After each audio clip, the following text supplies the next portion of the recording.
नमस्कार। आज हम एक ऐसी किताब के कुछ हिस्सों में गोता लगा रहे हैं जिसने बहुतों को आकर्षित भी किया है और शायद थोड़ा असहज भी। रॉबर्ट ग्रीन की शक्ति के 48 नियम। हाँ, काफी चर्चित किताब है ये। बिल्कुल। तो हमारे पास ये किताब है, कुछ नोट्स हैं और इरादा है कि इसकी कुछ खास रणनीतियों को थोड़ा खंगालें, समझें। देखिए, हम यहाँ सिर्फ नियमों को दोहराएंगे नहीं, कोशिश करेंगे कि किताब में जो ऐतिहासिक उदाहरण हैं या मानवीय मनोविज्ञान की बातें हैं, उनके जरिए इनके पीछे का तर्क समझें। हाँ, बिल्कुल। और ये साफ कर दें कि हम किसी विचार का समर्थन या विरोध नहीं कर रहे, बस जो स्रोत सामग्री में है उसका विश्लेषण कर रहे हैं। सही बात है। ये नियम शक्ति की दुनिया की एक खास, शायद थोड़ी कड़वी तस्वीर पेश करते हैं, जैसा ग्रीन ने दिखाया है। हम देखेंगे कि इतिहास और मानव स्वभाव के जरिए ये क्या समझाने की कोशिश करते हैं, मतलब ये क्यों और कैसे काम करते हैं, कम से कम किताब के नजरिए से। चलिए तो फिर शुरू करते हैं। पहला नियम, मालिक से कभी ज्यादा चमकने की कोशिश ना करें। सुनने में ही थोड़ा अजीब है ना, मतलब अपने बॉस या सीनियर से बेहतर दिखना खतरनाक हो सकता है। किताब तो यही कहती है। हाँ, कहती है और उदाहरण भी देती है। फ्रांस के राजा लुई 14वें के वित्त मंत्री निकोलस फूके का। हाँ, वो जिसने राजा से ज्यादा शानदार पार्टी दे दी थी। बिल्कुल, और नतीजा अच्छा नहीं हुआ उसके लिए। ये देखिए, सीधे सीधे जुड़ा है मानवीय सुरक्षा से। जो लोग पावर में होते हैं वो अक्सर अपनी पोजीशन को लेकर थोड़े इनसिक्योर होते हैं, भले ही दिखाए नहीं। अच्छा। तो अगर कोई उनके नीचे काम करने वाला उनसे ज्यादा काबिल, ज्यादा पॉपुलर लगने लगे, तो उन्हें खतरा महसूस होता है। एग्जैक्टली, वो उसे अपने लिए थ्रेट की तरह देख सकते हैं। फूके के साथ यही हुआ। उसकी जगह जो कोलबर्ट आया वो कहीं ज्यादा साधारण था, जिससे राजा को ज्यादा सहज महसूस हुआ। तो मतलब काबिलियत दिखाओ, पर इतनी नहीं कि बॉस को ही डर लगने लगे। ठीक है। अगला नियम तो और भी चौंकाता है। दोस्तों पर जरूरत से ज्यादा भरोसा ना करें, दुश्मनों का इस्तेमाल करना सीखें। ये क्या बात हुई? हाँ हाँ, ये दोस्ती की पूरी धारणा पर ही सवाल उठाता है ना। बिल्कुल। किताब में किसका उदाहरण था? माइकल तृतीय। हाँ, बाइजेंटाइन सम्राट माइकल तृतीय। हम्म। उनके दोस्त बेसिलियस ने ही उन्हें धोखा दिया, मरवा दिया। देखिए, अब किताब का तर्क भावनाओं पर नहीं बल्कि प्रैक्टिकलिटी पर ज्यादा है। अच्छा। कैसे? दोस्ती में अक्सर ईर्ष्या, एहसान फरामोशी ऐसी भावनाएं आ जाती हैं। दोस्त आपकी कमजोरियां जानते हैं, कई बार आपकी सफलता से जलने लगते हैं। दूसरी तरफ एक पुराना दुश्मन जिसे आपने अपनी तरफ मिला लिया है, वो ज्यादा वफादार हो सकता है। ज्यादा वफादार दुश्मन? क्यों भला? क्योंकि उसे अपनी वफादारी बार बार साबित करनी पड़ती है। उसके पास खोने को ज्यादा होता है, उसे अपना भरोसा बनाना होता है। अच्छा, जैसे वो टैलीरॉन्ड और फूशे वाला किस्सा। बिल्कुल। तालिरान ने अपने पुराने दुश्मन फूशे को पुलिस प्रमुख बनाया। रिश्ता जरूरत पर टिका था, भावनाओं पर नहीं। किताब के हिसाब से काम निकलवाने के लिए योग्यता दोस्ती से ज्यादा जरूरी है। तो मतलब दोस्ती बेकार है सत्ता की दुनिया में, या बस ये कि ज्यादा सावधान रहो? किताब शायद यही कह रही है कि दोस्ती अपनी जगह है, पर पावर डायनामिक्स अलग चीज है। मतलब सत्ता के खेल में इमोशनल अटैचमेंट आपको कमजोर बना सकता है। विवेक और व्यावहारिकता ज्यादा मायने रखते हैं। चलिए आगे बढ़ते हैं। नियम 3, अपने इरादे छुपाएं। मतलब लोगों को असली प्लान का पता ना लगने दो। Conceal your intentions. हाँ, बिस्मार्क का उदाहरण दिया इसमें, जर्मनी को एक करने वाले। हाँ, कहा जाता है कि वो अक्सर ऐसी बातें कहते थे जो उनके असली इरादों से बिल्कुल उल्टी होती थीं। ये मूल रूप से ध्यान भटकाने की रणनीति है। अगर लोगों को आपका असली मकसद पता चल गया तो वो विरोध कर सकते हैं, रुकावट डाल सकते हैं। तो एक तरह का धोखा हुआ ये तो। कह सकते हैं।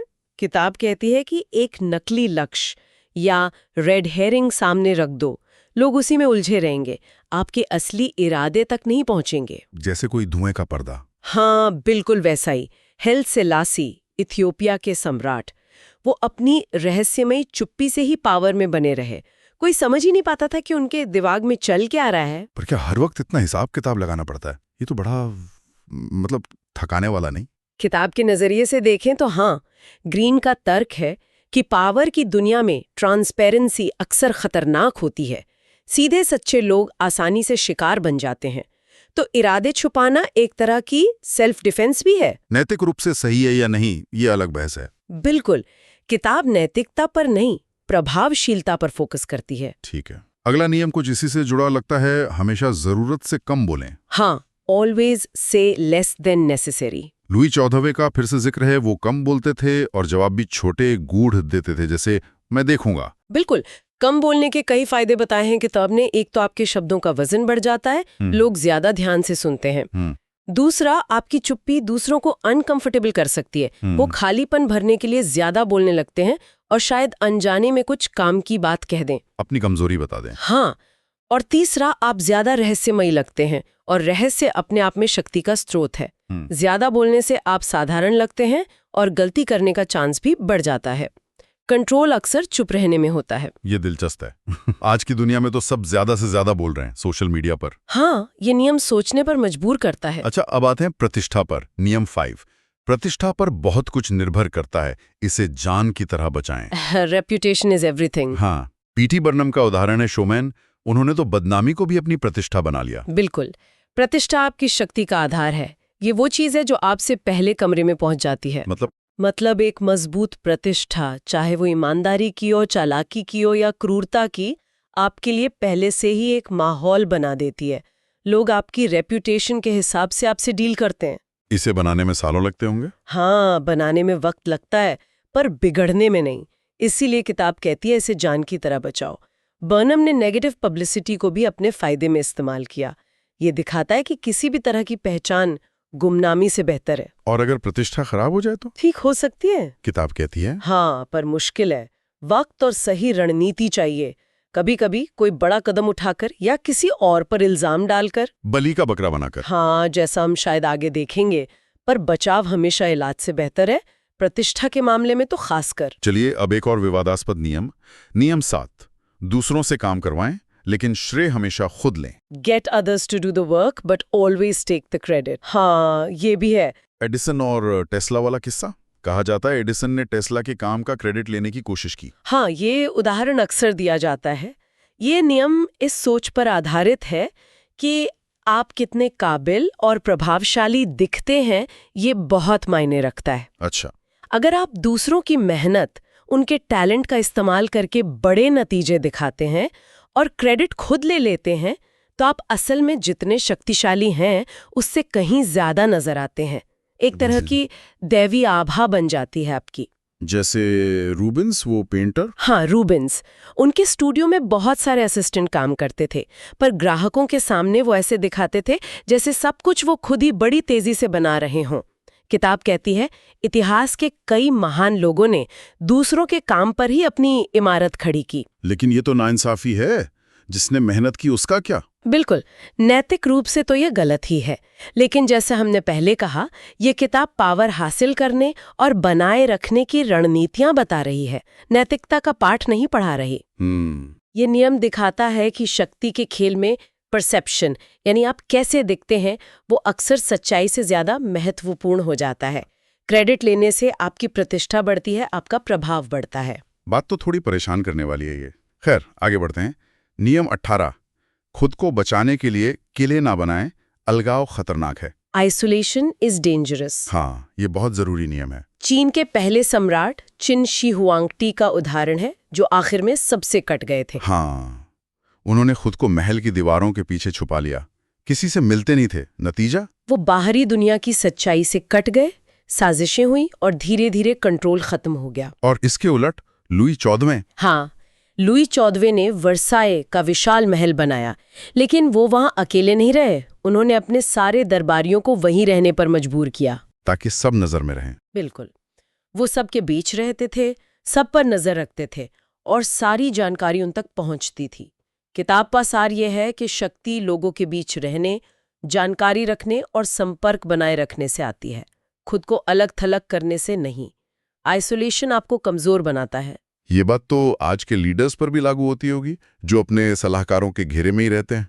निश्चित रूप से, जब आप सिर्फ वही सुनते हैं जो आपके आसपास के लोग सुनाना चाहते हैं, तो आप असलियत से दूर हो जाते हैं।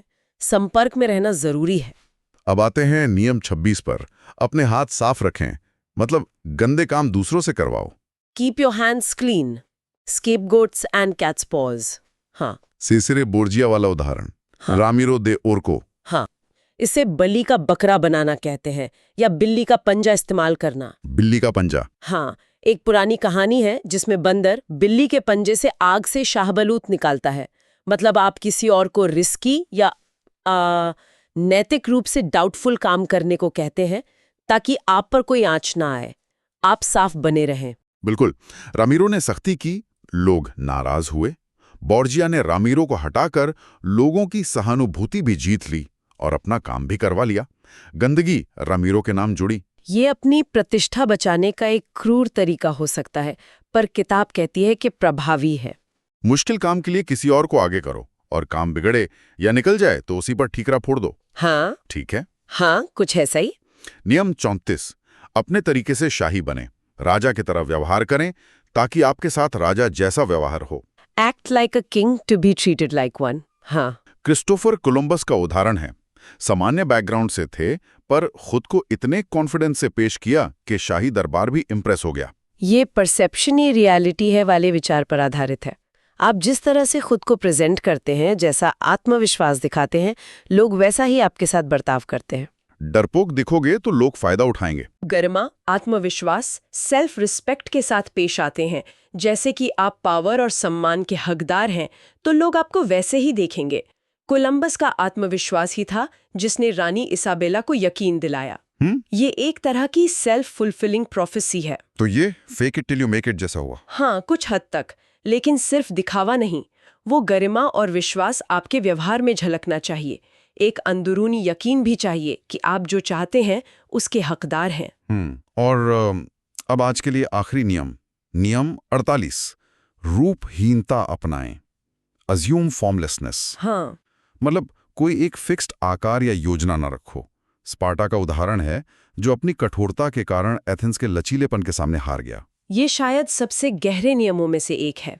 इसका मतलब है कि दुनिया बदल रही है लगातार। अगर आप किसी एक रणनीति, एक प्लान या एक पहचान से बंधे रहेंगे, तो आप बदलते हालात का शिकार हो जाएंगे। पानी की तरह बनो। बिल्कुल। पानी का अपना कोई रूप नहीं होता। वो जिस बर्तन में जाता है उसी का आकार ले लेता है। लचीले बनो, अडेप्टेबल बनो। जैसे माओ ने गुरिल्ला युद्ध में किया। हाँ, माओ त्से तुंग। कोई फिक्स्ड मोर्चा नहीं, कोई तय ढांचा नहीं, बस दुश्मन की कमजोरी देखो और अपनी रणनीति बदलो। इससे दुश्मन कंफ्यूज रहता था, पकड़ नहीं पाता था। रूपहीन होने का मतलब है अप्रत्याशित होना, जिसे समझना मुश्किल हो। हाँ, ये आपको रक्षात्मक और आक्रामक दोनों फायदे देता है। स्थिरता एक भ्रम है। पावर उसी के पास रहती है जो बदलाव के साथ ढल सकता है। मतलब लगातार बदलते रहो, कोई एक पहचान ना बनने दो। ये तो काफी मुश्किल लगता है। मुश्किल जरूर है, पर किताब के अनुसार यही टिके रहने और शक्तिशाली बने रहने का तरीका है। फिक्स्ड होना आपको प्रिडिक्टेबल बनाता है और इसलिए कमजोर। तो आज हमने शक्ति के 48वें नियम से कुछ रणनीतियों पर नजर डाली।